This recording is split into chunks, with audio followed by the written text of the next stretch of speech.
This is an update on KEYS, Keysight Technologies. I had mentioned it as a short trade setup about a month ago, right around that 202 level. And if you had taken it, it's been good for so far a 22% drop. We put in a huge divergent high, had negative and bearish divergences constructing on all three indicators. And we had a symmetrical triangle.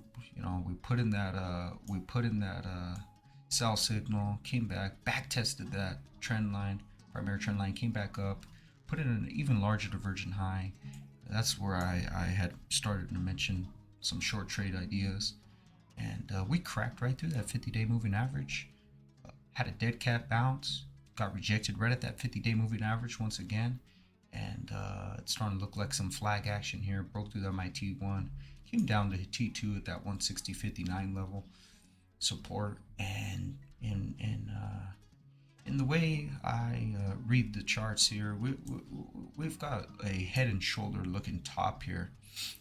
We could form one more shoulder if the bulls can sort of whipsaw back above. This would be an objective entry short right here at the gap at 164.48 if you could catch it then. If we start breaking above, here's the 200-day moving average right up above this level here, so that'd be another objective entry short around that 172 171 level. By now it might dip down below, but these are your objective entries. If this pans out to be a head and shoulder top, then I suspect more downside, and we'll revisit that trend line off the 2016 lows here. So beautiful looking primary trend line, plenty of reaction and volt, and sometimes these things act like a magnet. And I would not be surprised if we hit that downtrend line for another 7-8% drop. Now if we crack that, I added this 134.76 level, and this 134.76 level is really the moment of truth for keys.